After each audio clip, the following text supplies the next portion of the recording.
Hello friends, how to fix you cannot install this app because another user has already installed an incompatible version on this device problem?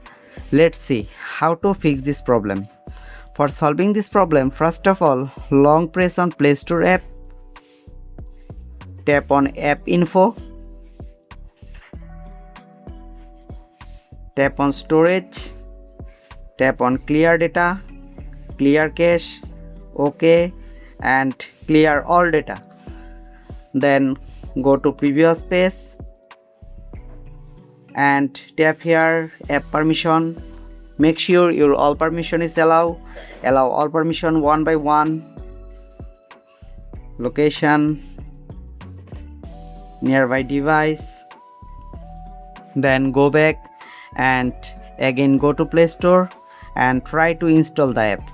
By doing this process, you can successfully solve your problem easily.